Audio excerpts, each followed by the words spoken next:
Hello everybody, welcome back to the Dareth.us Asheron's Call series.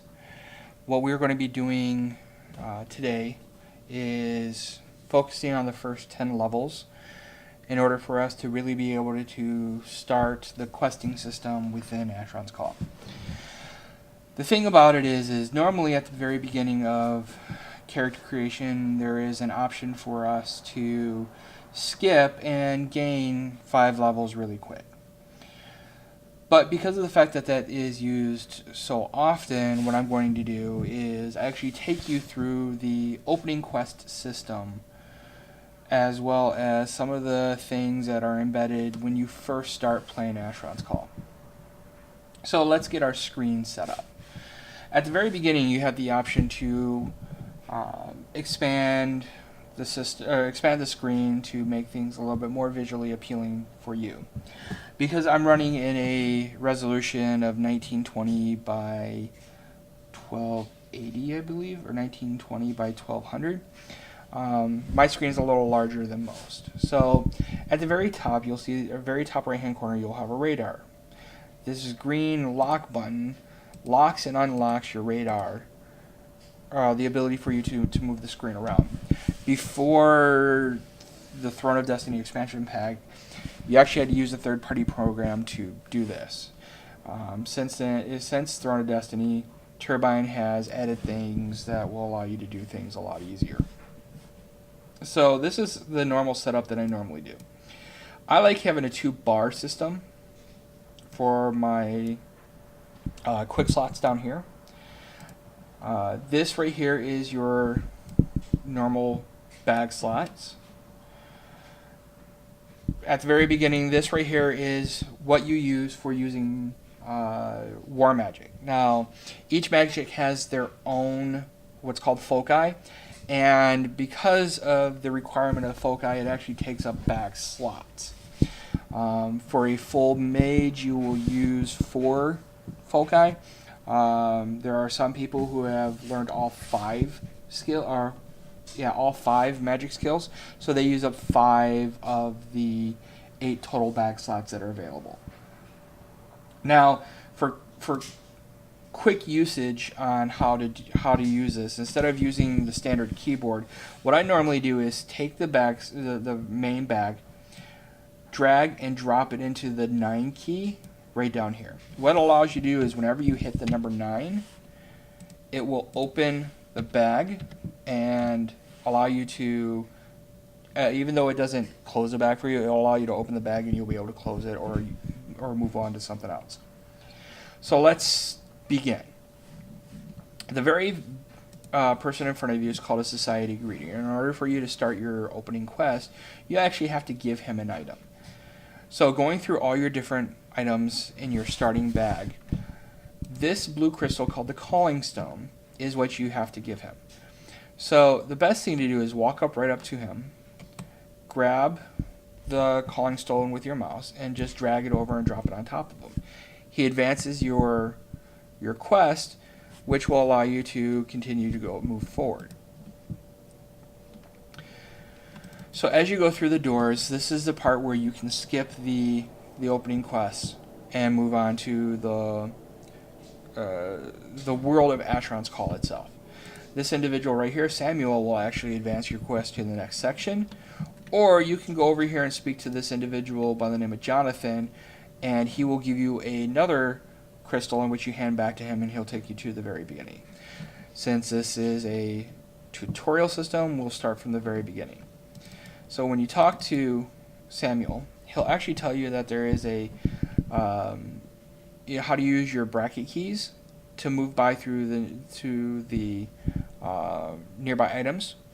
And he'll tell you to either double click to pick them up, or you can use the F key to pick them up, and you can cycle through these rooms to find the leather gloves, the leather leggings, and the leather cap. This is the very first quest you use. Now, everything is actually really easy to get to, but you can't actually advance until you get through this. This is an additional item called the Restoring the Training Academies that you can pick up that will help with, it's essentially another quest. So, again, these items are just laying around anywhere. And each time you pick them up, each item will give you a specific notification. But this only works when you are first starting the game out. The first floor has, of course, the training, the Restoring the Training Academy's pamphlet, the leather leggings, and the leather cap. You actually have to go upstairs to find, well, I believe you have to go upstairs to find the leather. There's the leggings, cap, door, training area, boost apple, leather gauntlets. Okay, so they move the leather gauntlets downstairs. Wonderful. It's been a long time since I've actually played this game, so we'll get things going as well. Now, when I first started playing Asheron's Call, the way all this was taken care of was a lot different than the way it is now. So, once you have them, you can proceed to the training area and speak with the master, and he'll teach you the basics of combat and spellcasting. Double click on the doors and they'll open up, and when you have each of these items, you can actually put them on.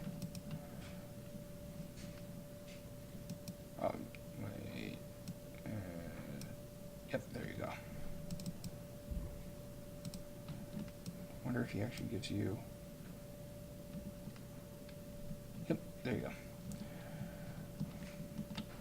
So going through here, it's just a simple hallway, and here is the training master. Double click on him and he'll give you a list of things that you need to do, which is down here in the chat bar. One of the things that I like to do is going into this option over here, which is your settings, and going into chat, you can actually change, well, is it chat or configuration? Yes, it's under configuration. Under UI options, you have the chat font face, which you can change to one of 5 different fonts to your liking. I normally either keep it at Arial or Tahoma, but I like to look at things that are a little larger at the beginning. So I'll either put it on small or on medium, depending on what your screen size is. So when you double click on the caster, he tells you exactly what you need to do. You first have to, the signs will tell you how to retrieve the Academy token, bring the token back to me. So go through, and when you go through, you're going to have the ability to read each one of the training signs, and they'll bring them up over here. Essentially what you have to do is you have to equip your training wand, and these golems right here is what you have to kill in order for you to find the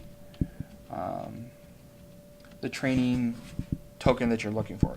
Additionally, in this room there are some treasure chests in which you can go through and open up that will give you potions of healing, stamina potions, and mana potions. These are great potions that you could use to start off with. They do have a weight to them, so having a higher strength will allow you to wear these things a little easier than most. But if you start with a very low strength, these will make you encumbered really quick. So here's the basic combat system. Now for mages look a lot different than what melee and ranged characters look like. It's a standard toolbar system that will give you the options to drag and drop and add spells to your list as you see fit. When you specialize a magic, it will give you all of the first level spells of that magic. So with the sparring golems, you have to get the training token. I like to use fire to start them off because they give a higher damage, but you can use any one of the elements to try and kill it.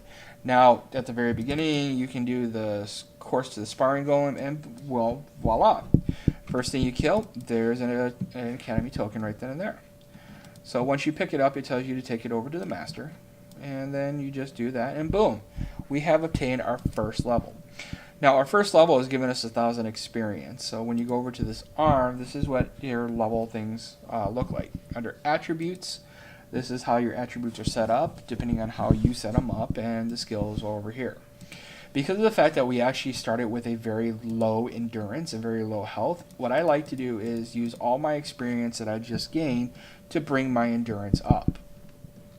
Now you can use that to bring your endurance up, your health up, your stamina up, your mana up. But the 4 points of endurance that I put in bring my stamina up by 2 and bring my health up by 2 and my stamina up by 4. So when you go through your first portal, it gives you a little list here. When you're going through a portal, there are specific requirements that you have to go through or that you have to complete in order for you to be able to use those portals. In order for you to go through the very first portal, you actually have to do the training token. So when you meet this gentleman, it's called the Academy Foreman. He's telling you essentially that his wood pile is infested with wasps, and he wants you to take care of them. So I don't know if things have changed since the last time I've done this. It's been a few years. You could pick up the wings, or multiple different wings, and turn them in to gain XP from each of the wings. So let's see if we can do that. Nope, it will only allow me to pick up one wing at a time. So they've changed that. So once you get a wing, you take it, you bring it back over to the foreman, you drag and drop, and boom, level 3. Again, because your health is so low, bring it up, or because my health is so low, I'll bring it up even further. The Academy Blacksmith tells you that the thieving Thungrams stole his bellows, so you have to go get them. So here are the Thungrams. They look like little mushroom people. And you're looking specifically for the thieving ones. So just attack. I used the shockwave, which is a bludgeoning type damage, to kill it. And again, bellows on the first one. Now, in the past, the bellows were a random drop. They didn't necessarily drop on the very first one you killed. It's possible that they could have changed this, which hopefully I think they did, which will make things a lot easier. Okay, so we've killed that, and we've got to that point. We can now move on to the Academy Library.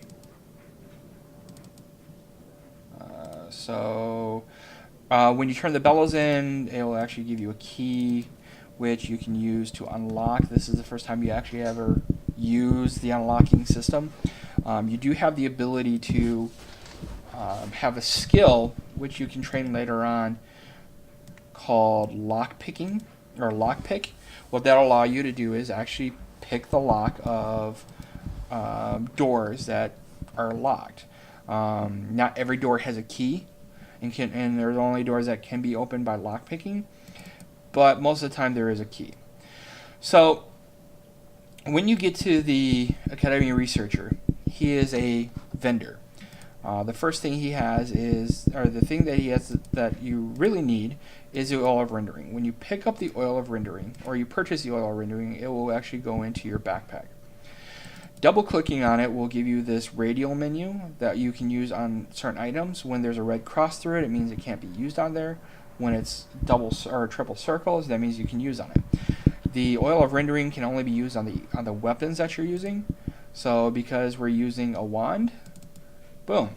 Now the oil of rendering enhances the item in which you're going that you're applying it to, and because of the Academy wand, what it actually has done is enhanced it to the point that it has increased, or has given spells of mana conversion mastery other 1, focus other 1, and willpower other 1, meaning that your mana conversion, your focus, and your willpower have been increased. Other than that, he really doesn't do anything else. So it's time for you to advance into the new section.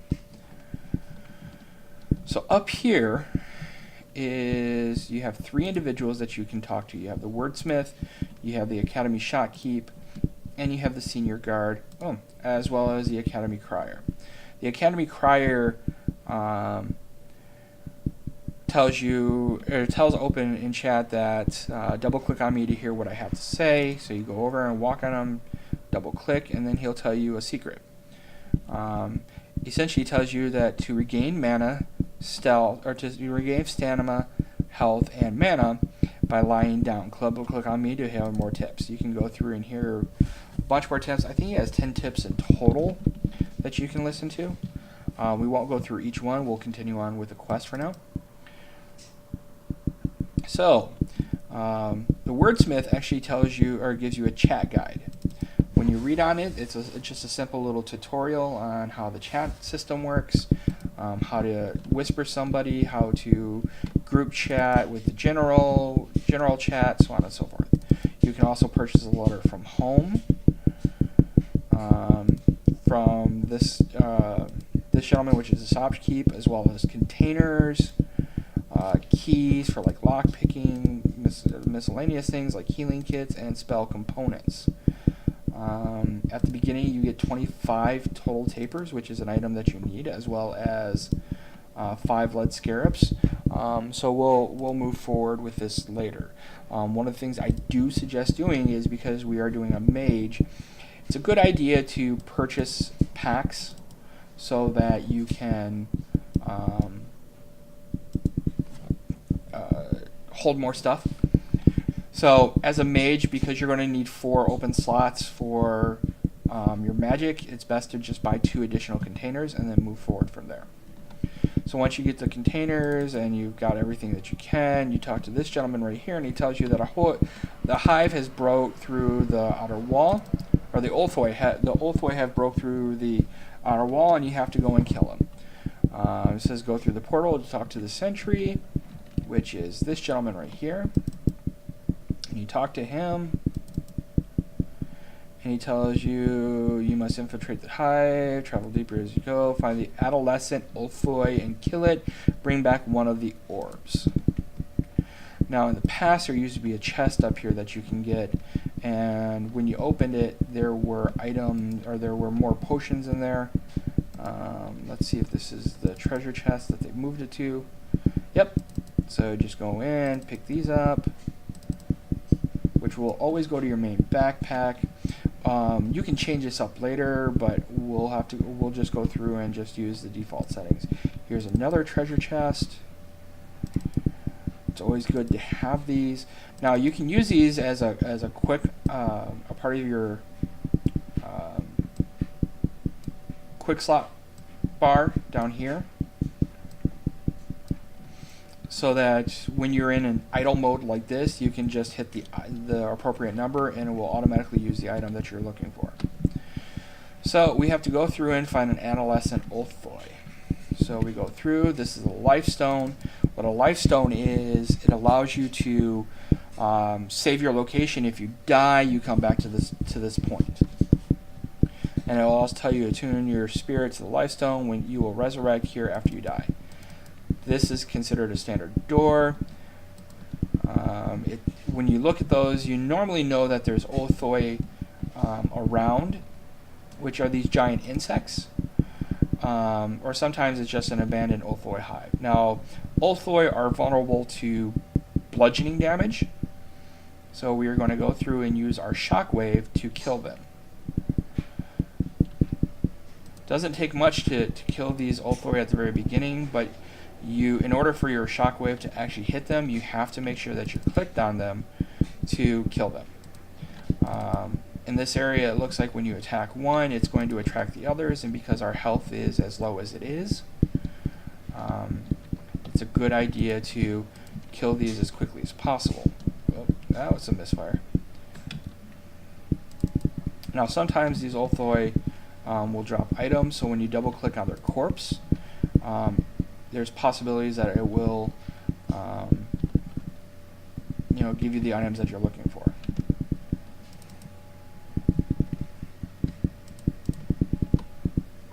Okay, we go through this next part, and it's looking for you to go downwards. Sometimes you got to be really careful when you move into a room that the advancement is actually on the floor and not another door or passageway, because of the dark nature of the locations. You can easily miss the floors going down. So just make sure that you are aware, or that you know that there is a wall floor through here. Now there's the Othoi adolescent. Kill that as quickly as possible, and kill any other Othoi that have come in the area. Now again, you're trying to look for this specific one, and you grab the ore. You can only use one ore at a time, or you can only pick up one orb. But once you get that orb, hightail it back to the sentry so you can move forward. Now this tutorial is just to show you through the training scenarios. From this point on, you don't have to do this in order to level your guys, but this is the easiest way for you to level. Now, what you saw before when we ran into this room was the Othois actually regenerate really fast. So you want to make sure that after you kill them and you get the orb, sometimes they might respawn and force you to have to kill them again. So once you get back to the sentry, give him the orb, and he levels you up to level 5. So that means you just went from level 3 to level 5 almost immediately because of the 5,000 experience that you just got. He gave you the facility hub portal gem, which I put down in my quick slot tool because we are going to be using those things, as well as the Academy coat. Now, because we're in Holtberg, you normally get either blue or green. If you go through the beginning section and you skip all this part, it's always blue. If you go through this part, you might get a blue, green, or a red one. It's more likely that you're actually going to get a green one or a blue one. So here you are. This is the very beginning, section of the game. So you are now level 5, and this was the first set of quests. I hope you enjoy it.